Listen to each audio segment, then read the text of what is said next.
¿Quieres seguir dudando en tu fe y en tu vida? ¿No encuentras una respuesta o el rumbo de tu vida? ¿Buscas quién te puede escuchar? Pregúntale al obispo. Pregúntale al obispo. Un programa que responderá a cada una de tus preguntas, a la luz de la doctrina de la Iglesia y de la experiencia espiritual de Monseñor Felipe Arizmendi Esquivel, obispo de San Cristóbal de las Casas, Chiapas. Comparte tus preguntas con él. No te quedes más con la duda. La verdad os hará libres. Pregúntale al obispo. Pregúntale al obispo. Muy buenas tardes, muchas gracias y felices fiestas patrias. Tere, que está aquí como operadora de la radio, felicidades. Hoy es día de los y las locutores y locutoras. Felicidades y gracias por tu buen servicio. Y también felicidades por nuestra patria. Me acompaña esta tarde, como de costumbre, la licenciada María Elena Gordillo. Male, buenas tardes. Monseñor, muy buenas tardes. Muchas felicidades también para usted. Igualmente. Oye, ¿cómo vas a celebrar las fiestas patrias? Vamos a hacer una pequeña fiesta de disfraces chiapanecos con los del coro de Guadalupe. Ah, qué bueno. Yo también saludo a mi familia desde aquí porque vinieron y ellos nos han motivado para hacer algo parecido. Entonces vamos a ver qué inventamos de aquí a mañana por la noche. Pero lo importante es celebrar estas fiestas con alegría, sí, pero con mucha paz y con mucho respeto.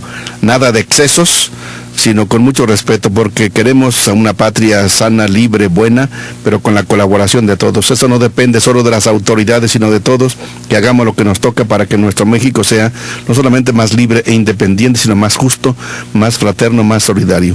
Lo deseamos para Chiapas, también en este su aniversario de la anexión a México. Es un aniversario muy importante también de la anexión. Los chiapanecos decidieron ser México y ya no seguir siendo Guatemala. Queremos mucho a Guatemala, pues Chiapas y Guatemala están históricamente muy unidos, culturalmente muy unidos. Queremos mucho a los guatemaltecos, pero ya casi cerca de 2 siglos que los de Chiapas decidieron desmembrarse de Guatemala para ser parte de este país tan querido que es México. Viva pues México, pero vivan los mexicanos, vivan el amor, viva la paz, viva la fraternidad y tantas gentes que dan constantemente la vida por nuestra patria. Recuerden que nuestro programa es para que ustedes puedan enviarnos preguntas, dudas, sugerencias e inquietudes al celular para mensajes de texto 967-101-2955. O también por correo electrónico radiotepeyac@live.com.mx o a nuestro chat www.radiotepeyac.com. Este programa se transmite simultáneamente por las emisoras católicas de Comitán. Pueden también mandar allá sus mensajes 963-634-1062 y la emisora católica Santísima Trinidad en Trinitaria 963-154-7780. E iniciamos nuestro programa como siempre con este canto que nos inspira a partir de la palabra de Dios. Tu palabra me da vida, confío en ti, Señor. Tu palabra es eterna, en ella esperaré.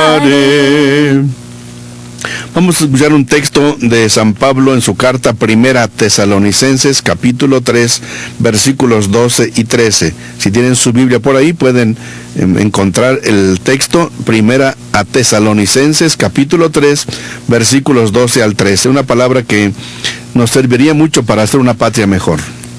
Que el Señor los llene y los haga rebosar de un amor mutuo y hacia todos los demás, como el que yo les tengo a ustedes, para que Él conserve sus corazones irreprochables en la santidad ante Dios nuestro Padre, hasta el día en que venga nuestro Señor Jesús en compañía de todos sus santos. Tu palabra me da vida, confío en ti, Señor. Tu palabra es eterna, en ella esperaré. Vamos pues a las preguntas que hicieron favor ustedes de enviarnos, pero tengo que advertir de que cuando les avisamos que es un programa pregrabado, como que ustedes se desaniman y no nos mandan mensajes. Apenas mandaron 7. Es que sabían que no iba a estar. ¡Qué barbaridad! No, pues ojalá que aunque no estemos personalmente o en vivo, como hoy sí, de todas formas, porque Si mandan a ustedes sus preguntas a tiempo, me da oportunidad de consultar las respuestas. Hay algunas que son históricas y sé algo de historia, pero no soy experto. Y por ejemplo, la primera pregunta que me mandó una sobrina de allá de Sinacantepec, cerca de Toluca, Cheli Gómez, saludo por allá a toda la familia y a tu mami y a todos, mandó una pregunta que requerí investigarla para darle una respuesta adecuada. Decía mi sobrina Cheli hace 8 días. Vi en la televisión un programa sobre los periodos papales en Aviñón de los años 1309 a 1377, donde se hablaba de 7 de los papas.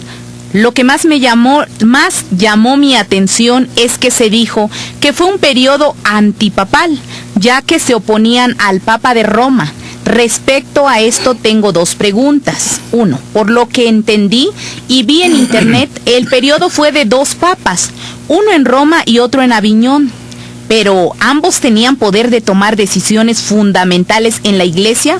¿O cuál era la voz que tenía valor? La otra, se dijo que Juan XXII fue quien canonizó a Santo Tomás de Aquino, pero mi duda es, si era considerado antipapa, ¿cómo se tenía el poder de la canonización o también servía a Roma? Gracias, Cheli, y hago un resumen de lo que investigué, porque la historia es larga y no puedo dar tantos datos, pero lo cierto es de que en el siglo XIV hubo muchas convulsiones, muchos problemas, muchos cambios, conflictos al interior de la iglesia, porque en aquellos tiempos el ser papa se entendía más como un poder temporal, con poder sobre territorios y sobre reyes. El papa decía qué territorio pertenecía a unos o a otros, o él podía elegir o decidir sobre quién era rey o cómo no, y no era tanto como un guía espiritual. Entonces fueron otras épocas que afortunadamente están superadas. De todas formas, solo un papa es quien posee la legitimidad de la sucesión de San Pedro y quien ejerce la plena potestad de su cargo, por lo que solo él tenía la voz con valor. Ninguno de los antipapas hizo un pronunciamiento sobre cuestiones de fe, puesto que eran más bien luchas externas por el poder temporal. Juan XXII, que estuvo de 1316 a 1334, no era antipapa, sino legítimo sucesor de Pedro con sede en Aviñón. Él canonizó a Santo Tomás de Aquino. Él no era antipapa. El que fue antipapa fue Juan XXIII en el cisma de Occidente entre 1410 y 1415, pero falleció en 1419 en plena obediencia al Papa Martín V. Y tan era antipapa que el Papa Juan XXIII, que es el que convocó el concilio en 1959 y después lo inició en 1962, se puso Juan XXIII precisamente para demostrar que aquel Juan XXIII de 1410 no era un verdadero papa. ¿Qué significa todo esto? Por las luchas internas que había entre diferentes señores feudales en Roma, los de la familia, los Colonna, los Orsini, etc., el Papa Benedicto XVI, elegido legítimamente el 21 de octubre de 1303 como sucesor del Papa Bonifacio VIII, tuvo que huir, Benedicto XI, en el año 1304 de Roma a Perugia, el norte de Italia, y ahí murió ese mismo año. En Perugia, mismo Italia, fue elegido en el año 1305 el Papa Clemente V, y como él era francés, en el año 1309 aceptó el ofrecimiento que le hizo el rey de Francia de trasladarse a Aviñón, que es el sur de Francia, que era un territorio papal adjunto ya propiamente a Francia. Y había otros motivos para que el Papa se trasladase a Aviñón, además de los peligros que había en Roma. En Roma había muchos pleitos. El Papa quería reconciliar a los reyes de Francia e Inglaterra y que participasen en la cruzada a Tierra Santa, pero las cosas no se lograron. Entonces fue legítimo papa hasta el año 1314, viviendo en Aviñón. Este Papa Clemente V y su sucesor Juan XXII consideraron que era una estancia temporal, si no era que ya definitivamente quisieran establecerse allá en Francia y no en Roma. Los papas siguientes, Benedicto XII, Clemente VI, Inocencio VI, Urbano V, regresó a Roma temporalmente, pero volvió a Aviñón, donde murió en 1370. Después Gregorio XI querían volver a Roma, que es la sede ordinaria del Papa. Este Papa Gregorio XI regresó a Roma en 1377 gracias a la insistencia y a los ruegos de una mujer, Santa Catalina de Siena, quien le decía que era la voluntad de Jesucristo que él volviera a Roma, y así fue. Entonces regresó en 1377 a Roma. Pero todos los que estuvieron en Aviñón eran legítimos papas, solamente la sede estaba allá. Sin embargo, ante la ausencia del Papa en Roma, los cardenales italianos eligieron a distintos papas que no eran papas legítimamente, y son los que se llaman antipapas. Son Clemente VII, Benedicto XIII, Clemente VIII, Benedicto XIV, Alejandro V y Juan XXIII.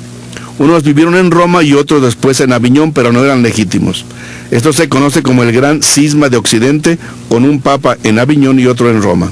Esto duró hasta el año 1417, con el Papa Martín V como único soberano pontífice.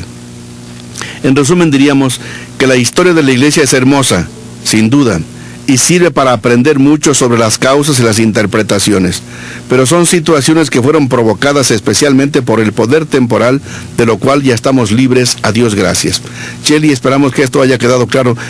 ¿Qué tanto se quedó claro? A lo mejor me hice más bolas yo y les enredé muchos más. Más o menos, sí, se entiende. Sí, se entiende. Es decir, los papas que estaban en Aviñón, prácticamente todos eran legítimos. Y por intereses de problemas que había en Roma, se trasladaron allá al sur de Francia. Había otras intenciones.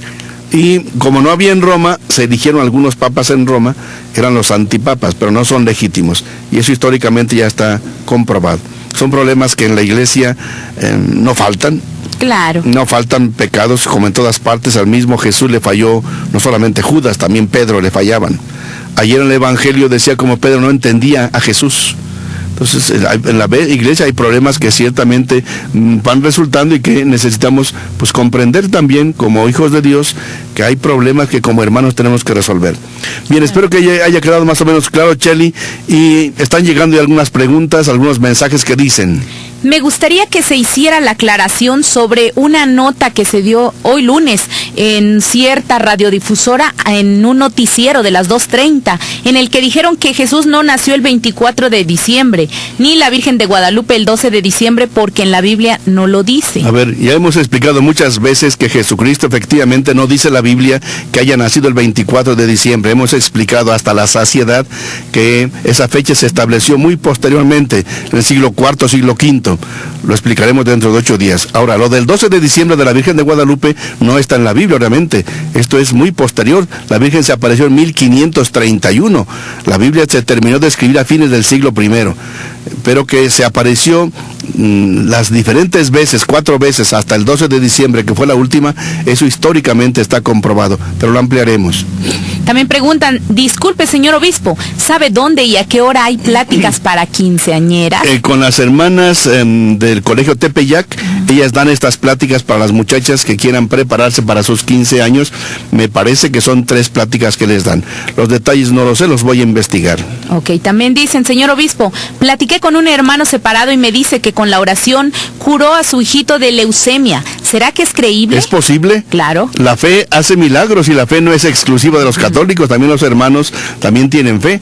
Es muy posible y ojalá que sea muy cierto. Y si no, oramos por esa intención. También dicen, buenas noches, disculpen, ¿cuándo habrán confirmaciones y en dónde? Me quiero confirmar, gracias. Si vive usted aquí en la ciudad de San Cristóbal, hay en muchísimas fechas. Mire, por ejemplo, ya se están empezando a preparar para las confirmaciones en Catedral el 25 de diciembre, pero antes hay confirmaciones en muchas otras partes. Vamos a tener confirmaciones, por ejemplo, aquí en Santa Lucía, en San Diego, en varias partes vamos a tener confirmaciones. Pueden preguntar con sus respectivos párrocos y les informarán con más detalle. También preguntan, señor obispo, buena tarde. Ya que el Papa autorizó el divorcio por la Iglesia, ¿cómo le puedo hacer para divorciarme? Soy Antonio. Gracias, Antonio. Sobre eso voy a ampliar ahorita, porque el Papa no autorizó el divorcio por la Iglesia, que quede claro. También dicen, muy buenas tardes, señor obispo, lo sintonizamos en Navenchau. Quisiera que nos respondiera algunas dudas. ¿Es bueno o no hacer novenario de rezos a un difunto y rezo de 40 días? Claro que sí, claro que sí. Mientras más oremos por nuestros difuntos, les ayudamos más para que posean la vida eterna. También preguntan, ¿qué significa la palabra Eucaristía? Viene de 2 palabras del griego que ampliaré para la próxima sesión, dentro de 8 días, Dios mediante. Eu significa bien, bueno, y Charis es gracias. Entonces es una buena acción de gracias. Jesucristo, dice el texto, tomó el pan, levantó los ojos al cielo, dio gracias. Eso es un texto muy común en la Biblia, lo vamos a decir con textos bíblicos dentro de 8 días. También dicen, señor obispo, estoy muy feliz de escuchar nuevamente su programa. Lo escucho por internet desde Villahermosa. Les mando saludos a mi familia, mis abuelitos, mi hermana Luisa en Tenejapa. Gracias, allá un saludo cariñoso a Villahermosa, les recordamos con mucho cariño, y también a Tenejapa, a la familia, a sus abuelitos y a su hermana de esta persona que nos llama desde Villahermosa. Monseñor Enrique va a empezar ya en estos días, el jueves, viernes y sábado, estará en Tenejapa para la visita pastoral. También preguntan en estos momentos, ¿es cierto que el primer papa fue Constantino I? ¿Es cierto que los judíos no aceptaron que el Señor Jesucristo ya vino y que todavía lo siguen esperando? El primer papa fue San Pedro. Después vino Lino, Cleto, Clemente. Constantino no fue papa. Constantino era el emperador romano. Eso es del siglo III. En el año 1313 él dio el decreto que hubiera libertad religiosa.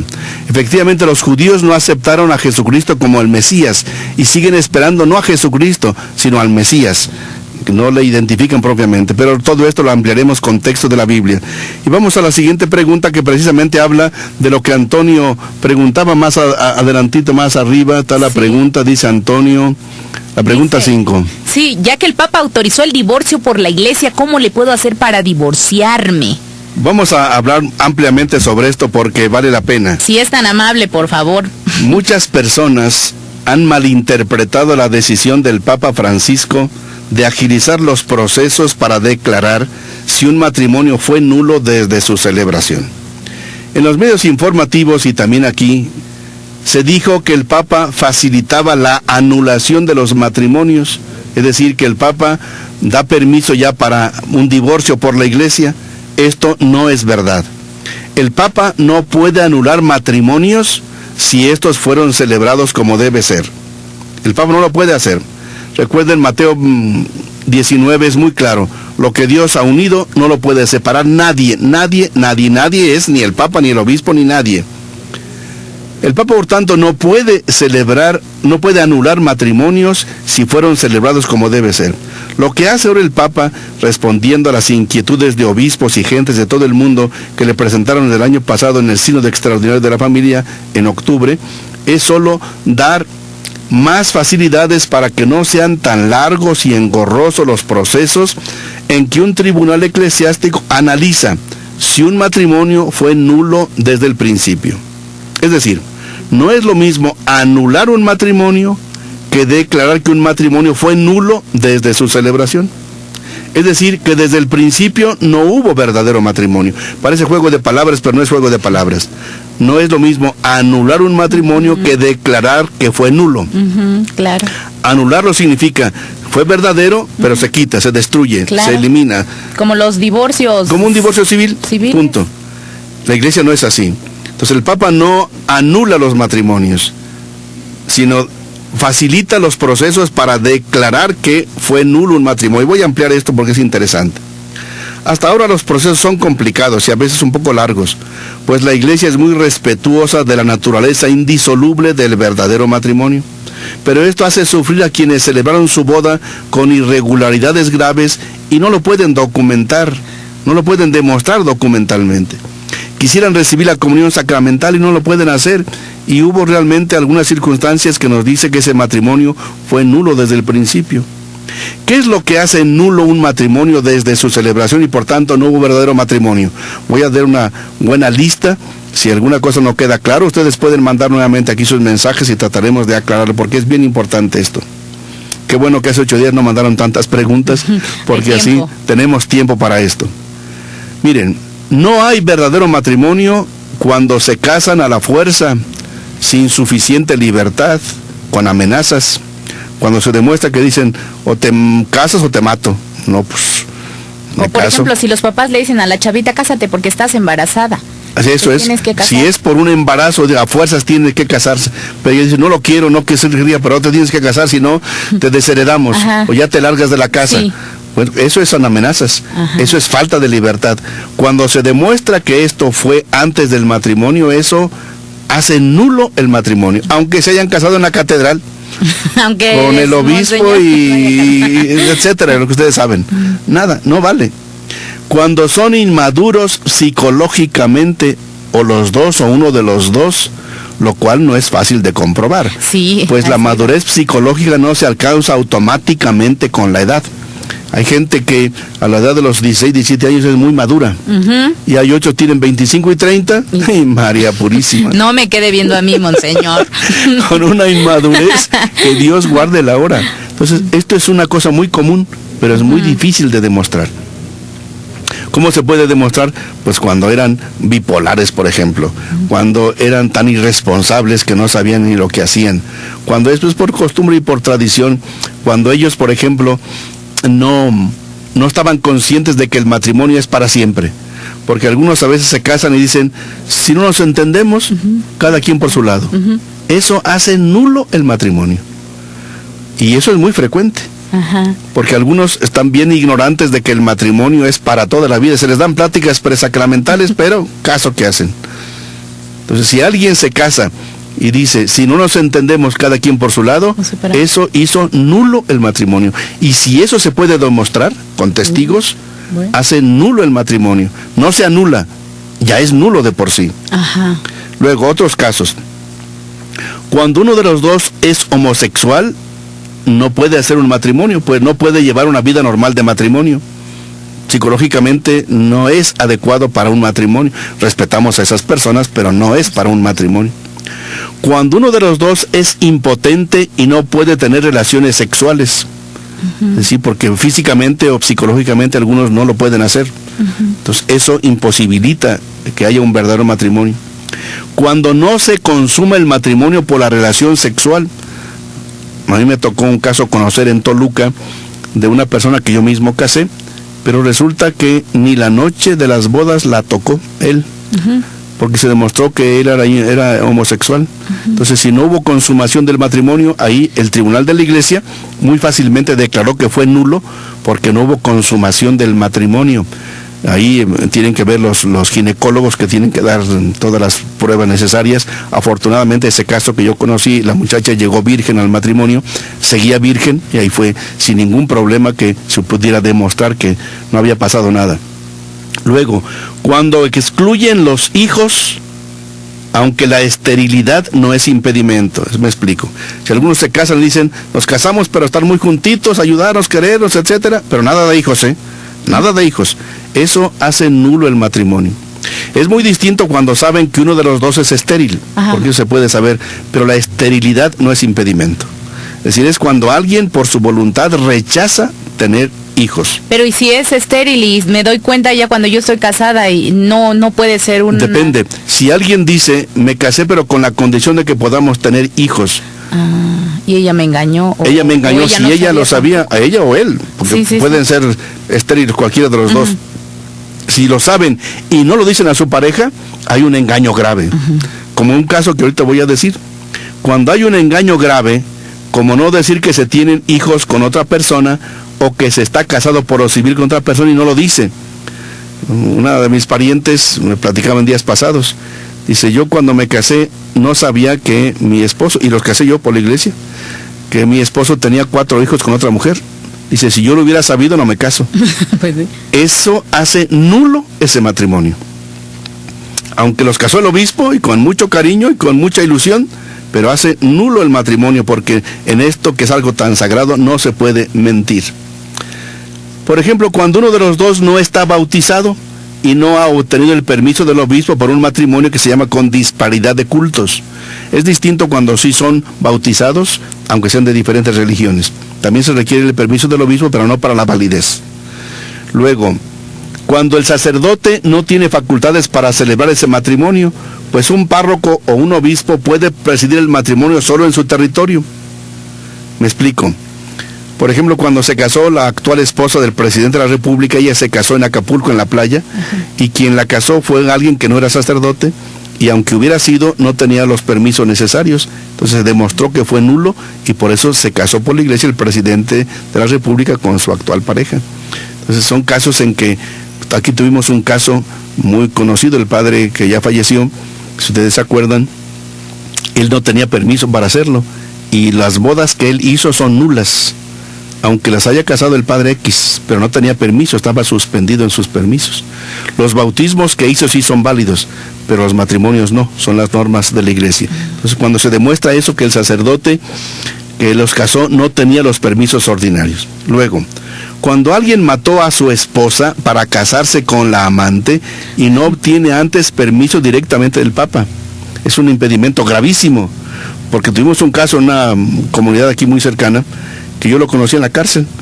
Me lo encuentro y me dice, oiga, soy fulano de tal, quisiera casarme. Sí, como no, con todo gusto. Y empezamos a averiguar y resulta que él mató a su esposa para casarse con la amante. Y bien, ya vivía con la amante, estuvo en la cárcel, lo metieron a la cárcel por haber matado a su esposa, quería casarse con la amante.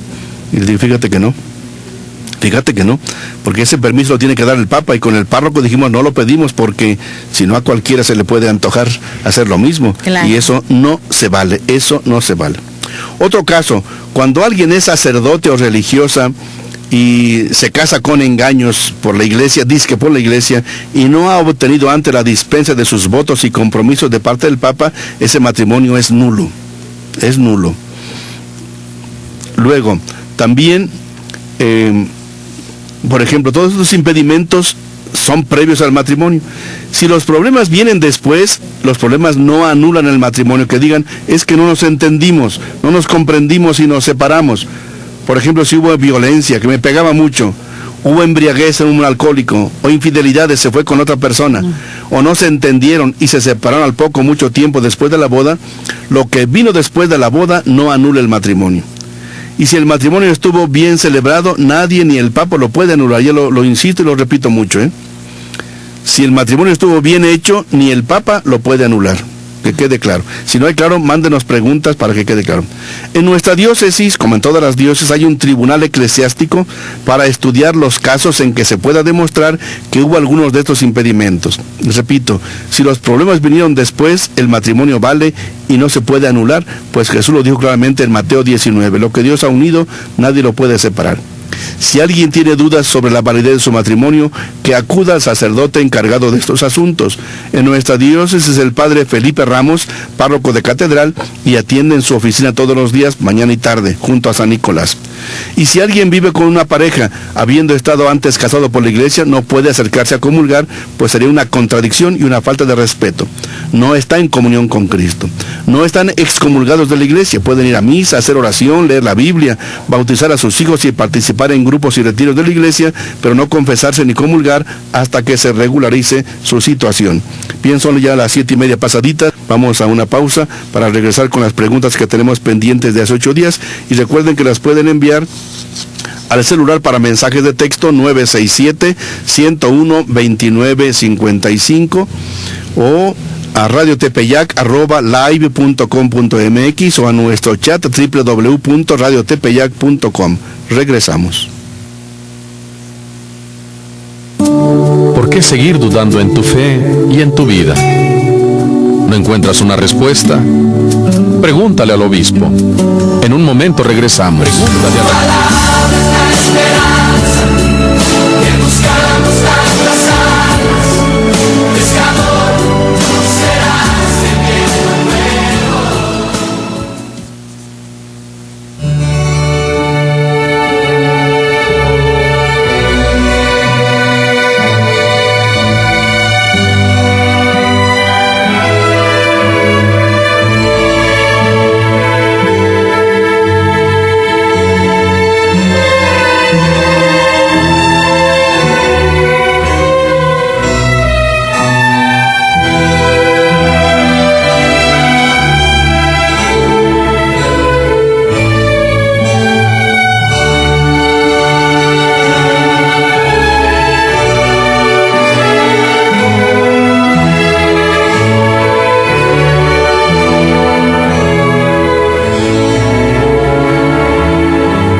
Estamos de regreso con Monseñor Felipe Arizmendi Esquivel. Comparte tus preguntas. No te quedes más con la duda. Pregúntale al obispo.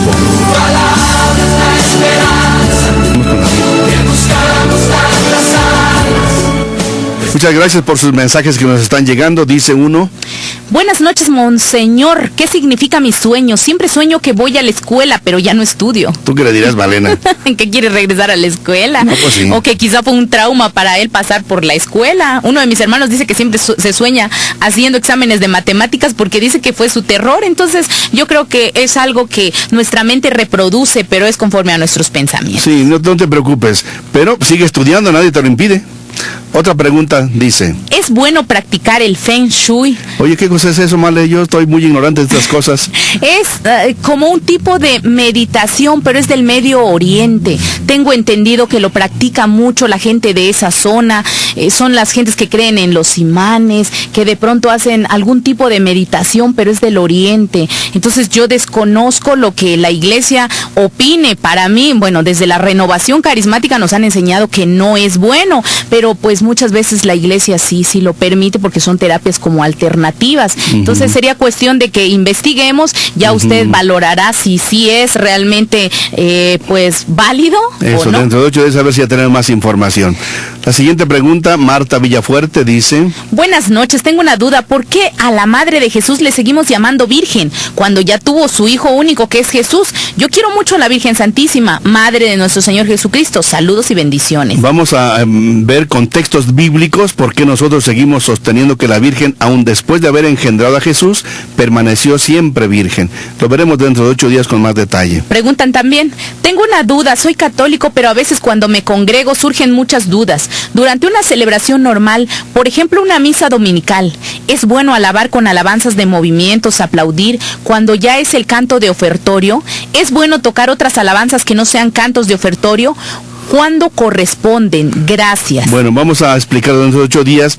Hay celebraciones en que sí se permiten ese tipo de movimientos. Nosotros a veces en las comunidades indígenas hacemos la celebración con alguna danza ritual, no danza folclórica, y hay ciertos movimientos. O dentro del movimiento de renovación del Espíritu Santo a veces se permite aplaudir. O en misas con niños, con frecuencia se aplaude, se hacen algún tipo de movimientos. Pero lo que usted dice, cantos deben corresponder al momento que se da la celebración. No cualquier tipo de canto, lo veremos dentro de 8 días. De hecho, creo que por la mañana hay un programa en el que explica un sacerdote, desconozco cómo se llama el sacerdote, un día me tocó escucharlo, y él estaba diciendo qué cantos sí debemos cantar los coros y qué cantos no. Eso es muy importante. Hay 2 programas, uno los lunes, no me acuerdo la hora, pero es del padre Víctor, me parece que a las 4 de la tarde sobre liturgia.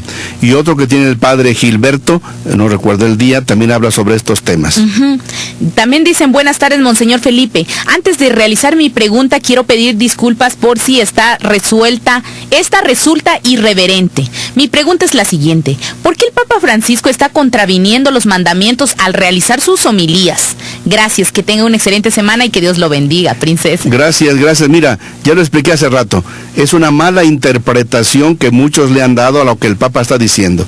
El Papa nunca va a estar en contra de los mandamientos, sería una total contradicción. Eso nunca lo va a hacer, al contrario, todo lo contrario. Sino se han malinterpretado cosas que él ha dicho.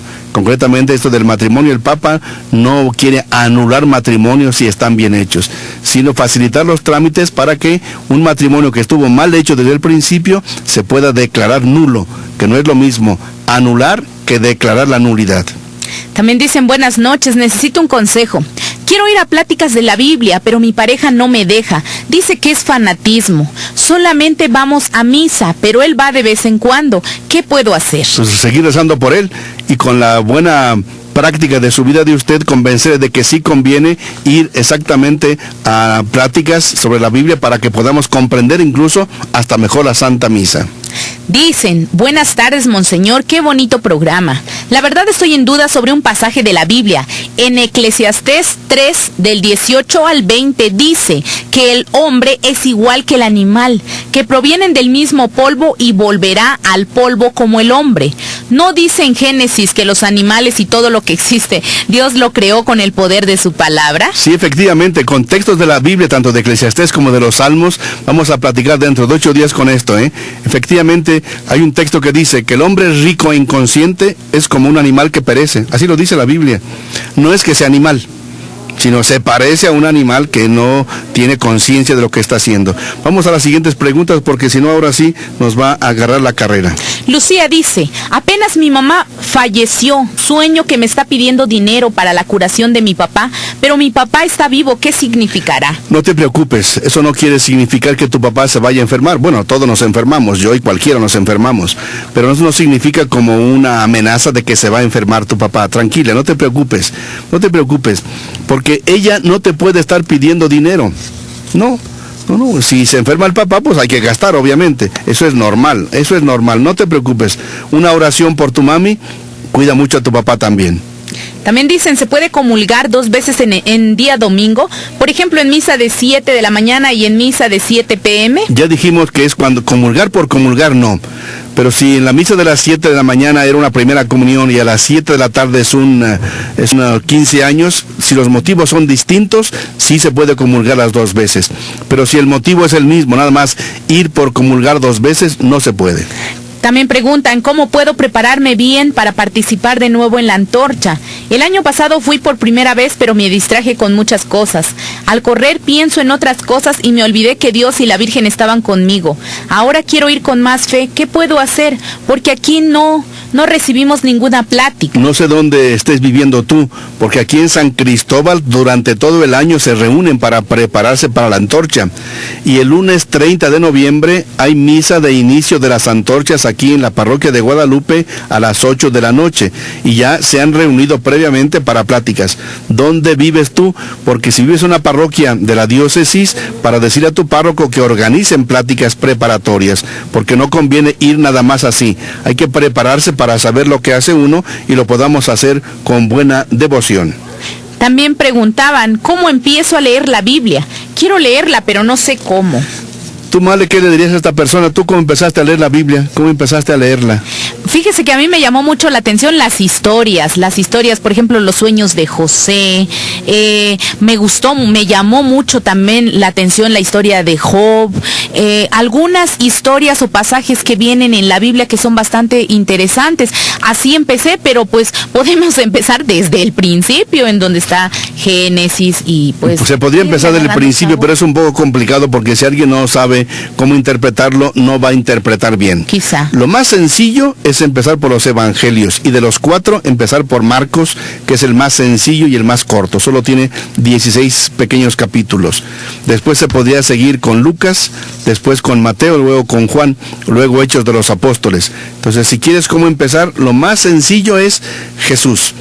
Y ya después que tengamos ya la concepción clara de Jesús, obviamente ya podemos ir al Antiguo Testamento. Después de Jesús, Hechos de los Apóstoles, que es la historia de la iglesia, cómo empezó la iglesia primitiva después de Jesús. Conviene pues que sigamos este cierto orden para que podamos aprovechar mucho mejor la Biblia. Pero si puedes ir a algún grupo donde se estudia la Biblia en forma sistemática, mucho mejor. Y recuerden que todos los días, de lunes a viernes, aquí en nuestra emisora, de 12 a 1, hay lecciones bíblicas. Son distintos sacerdotes y religiosas o laicos que dan estos temas con mucha competencia. Nos escriben desde Pasté y dice, señor obispo, ¿es cierto que el Papa está firmando un convenio para la guerra con Barack Obama? No. Porque lo escuché en una radio. Para nada. El Papa incluso va a ir a Estados Unidos, no porque le interesa hacer pactos con Obama. El Papa va a saludar a Obama, como es en el caso en todos los países donde va, pero no es para que el Papa entre a una guerra, para nada. Lo que el Papa está insistiendo mucho es de que detengan la guerra del Estado Islámico contra Siria y contra Irak, que detengan al agresor.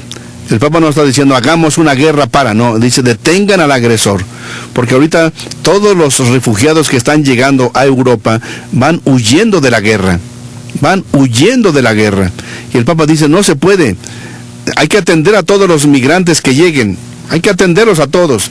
Pero no se puede detener, no se puede permitir que sigan expulsando a tanta gente, sobre todo de Siria y sobre todo de Irak.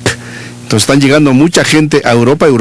Alemania dijo, podemos recibir hasta 1 millón, pero ya están cerrando sus fronteras porque ven que se les vino una avalancha, que es imposible atender a tantos miles y miles de gentes. Creo que es la personita que nos escribió, que es antorchista. Dice, soy de Sinacantán y no hay ninguna plática para los peregrinos. Hablen con el padre Gilberto, con el padre Víctor Manuel, sus párrocos, y con los catequistas para que las organicen, porque es bien importante. Gracias, gracias, gracias. Dios lo bendiga mucho. Princesa dice, platiqué con una persona que quería ser monja y esa persona me dijo que el ser monja no era para servir a Dios, sino a la iglesia. Lo que me dijo me friqueó y ahora no sé qué pensar.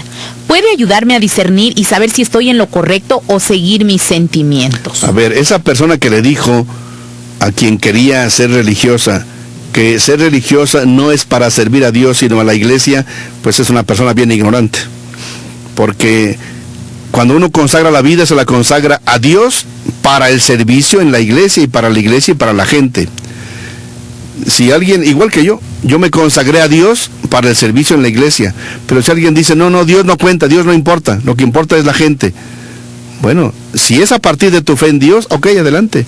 Si yo me consagro para el servicio, y el servicio es de Dios, el culto, la alabanza, la oración para Dios, para escuchar su palabra, predicar su palabra, y luego el servicio a la iglesia. Entonces, princesa, si te están diciendo eso, esta persona no está en lo correcto. Si la consagración no es, que digamos, para Dios nada, para la iglesia sí. Pero la iglesia no existe sin Dios. Claro, y aparte de eso, qué gran desilusión sería, porque cuando la iglesia cometa uno que otro error, que a veces suele suceder, pues ya me desilusiono y me voy de la iglesia porque no me gustó. Pero si mi fe está centrada en Dios, pues que es totalmente grande, porque pues la fe y el Señor no falla nunca. ¿Quién llamó a los apóstoles? Jesús. ¿Qué les dijo? Ven y sígueme. ¿Para qué? Para que ayudes a los demás, etcétera, etcétera. Sí. Pero son dos cosas que están perfectamente unidas. Es el amor a Dios y el amor al prójimo también. Dice, buenas noches, monseñor. Con respecto al tema, una persona separada de una unión libre y con hijos, ¿es probable que pueda recibir el sacramento del sagrado matrimonio con otra persona? Claro que sí. Si no estuvo casada por la iglesia, sí puede. Sí puede. Lo que tenemos que ver solamente es cómo quedan los hijos, para que no queden en el aire. Pero sí puede, sí puede. Yayu dice, ¿cuál es la diferencia entre las dos serpientes, la de Adán del mal y la de Moisés del bien? ¿Por qué serpientes las dos? Bien, tengamos en cuenta que en la Biblia se retoman muchas figuras simbólicas y la serpiente siempre ha significado el mal, pero Dios es capaz de cambiar el mal por el bien.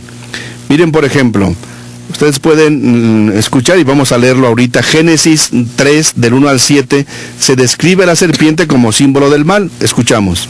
La serpiente era el más astuto de todos los animales del campo que había hecho el Señor Dios. Fue y dijo a la mujer, así que Dios les dijo que no comieran de ninguno de los árboles del huerto. La mujer respondió a la serpiente, podemos comer el fruto de los árboles del huerto. Solo nos prohibió Dios, bajo amenaza de muerte, comer o tocar el fruto del árbol que está en medio del huerto. La serpiente contestó a la mujer, de ningún modo morirán.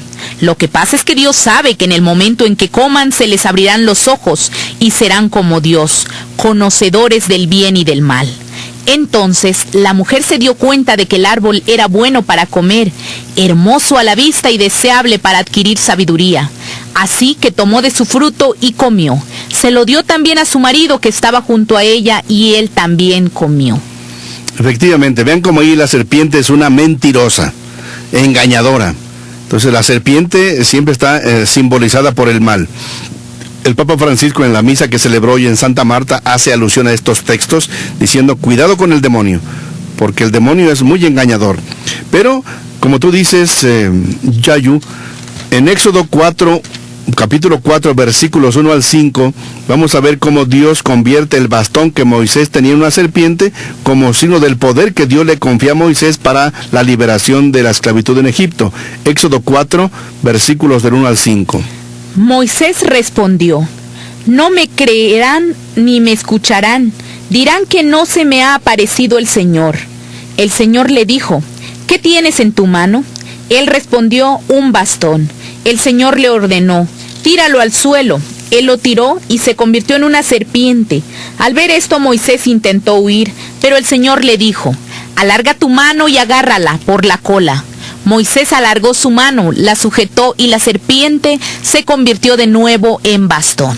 Vean cómo ahí es como un signo del poder que Dios le confía a Moisés para que pueda liberar de la esclavitud de Egipto. Entonces es una serpiente signo del bien. Pero tenemos otro texto en Números capítulo 21, versículos del 4 al 9.